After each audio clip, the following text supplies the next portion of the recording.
You push a button, hear a rush of water, and a biological reality disappears in seconds. It is a 3-second habit you perform 20,000 times in your life without a single thought, but in a different version of America, that simple button does not exist. Every drop of water you use must be carried up flight after flight of stairs, and every ounce of your waste must be carried back down. Modern American cities are monuments of verticality, defined by soaring steel and glass that scrape the sky. But remove just one single invention, the pressurized flush toilet, and the entire physical, architectural, and social structure of the United States collapses into a flat, unending, and deeply divided low-rise reality. The limit of the American city isn't defined by steel, it is defined by water pressure. Historically, municipal water systems could only push water up to about the 6th floor, roughly 60 feet. To go any higher, engineers in the late 1880s had to invent complex rooftop tanks, booster pumps, and internal soil stacks to handle high-velocity waste. Without these plumbing breakthroughs, the skyscraper is a physical impossibility. A building cannot go vertical if its occupants must carry heavy, sloshing buckets of waste down 5 flights of stairs every single day. Without the toilet, the absolute architectural ceiling of New York, Chicago, and San Francisco is permanently capped at 5 stories, freezing American urban design in a pre-industrial chokehold. We know this ceiling is real because of the physical toll preserved in history. Before centralized sewers, 19th century tenements were hotbeds of physical deformation and infectious disease. The human skeleton of the pre-plumbing era tells a brutal story: curved spines, worn knees, and compressed vertebrae from a lifetime of hauling water up and carrying heavy waste down. In 1870s New York, before sewers were integrated, waterborne pathogens like cholera and typhoid dictated where you lived and how long you survived. Without a plumbing system to flush pathogens away, the average urban life expectancy would remain frozen at just 45 years, heavily suppressed by a permanent baseline of municipal contamination. If the toilet was never invented, the American home would be designed around a single, glaring absence. The modern bathroom, with its clean porcelain tiles, bathtubs, and sinks, simply does not exist. Instead, every residential building is designed around the waste void. Homes feature a specialized privy closet on an exterior wall containing a dry earth closet or a removable double bucket system. Rather than being hidden underground, waste disposal is a highly visible external architectural feature. Buildings are constructed with massive central courtyards and external gravity chutes, allowing residents to dump dry waste directly into street-level brick collection vaults. Architecture is no longer about maximizing interior living space. It is about facilitating the rapid daily extraction of millions of gallons of human waste. Walk down a street in alternate 1900 New York, and your senses are immediately overwhelmed. The air is thick with the scent of coal smoke, horse manure, and the sharp, sour tang of open-air cesspools. This is the height of the Industrial Revolution, and the population has exploded, but there are no underground sewers. To prevent the city from literally drowning in its own waste, above-ground infrastructure dominates the landscape. Streets are bisected by deep, stone-lined drainage trenches carrying gray water and storm runoff directly to the rivers, crossed by small wooden pedestrian bridges. On the sides of tenements, steam-powered waste lifts run 24/7, raising and lowering heavy barrels from the upper floors. Every block has a specialized sanitation yard, where a massive workforce of municipal laborers coordinates the daily extraction. This isn't a hidden utility, it is the most visible, vital industry in the city, employing more people than the railroads. By the mid-20th century, the rise of the automobile is completely sidelined. Because cities must prioritize the movement of waste above all else, road networks and public transit are built around the night soil fleet. In 1950s Chicago, personal cars are a luxury. The streets belong to the massive state-owned diesel tankers known colloquially as honey wagons. These sealed, pressurized vacuum trucks run scheduled routes through every neighborhood, their amber warning lights casting a constant rhythmic glow against the low-rise brick buildings. Instead of subways for commuters, cities build elevated sanitation rails to transport sealed, standardized waste canisters from urban collection yards to massive chemical processing plants on the city limits. The entire economy is geared toward maintaining this loop. A strike by the Sanitation Guild doesn't just halt transit, it triggers a citywide evacuation order within 48 hours.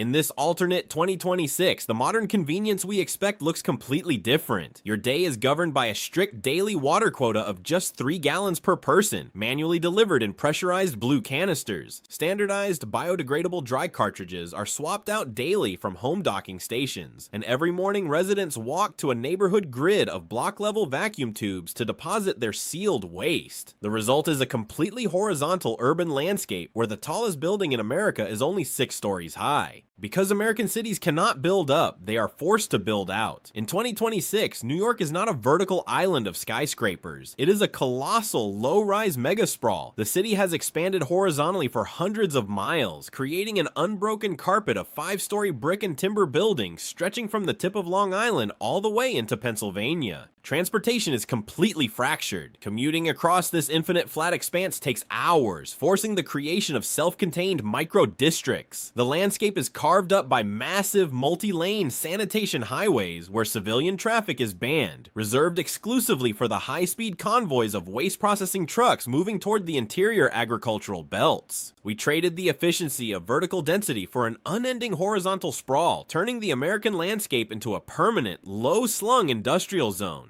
We live in a world where we take the invisible for granted. We look at skyscrapers as monuments to human ambition, but they are actually monuments to gravity and water pressure. In this alternate timeline, humanity still achieved the internet, high-tech electronics, and space travel, but we did it while carrying our own waste. We built a society that is technologically advanced, yet structurally anchored to the ground. In this world, progress isn't measured by how high we can reach into the sky, but by how efficiently we can manage the earth beneath our feet. We traded the clean, effortless sky for a flat, fragrant, and heavily managed ground.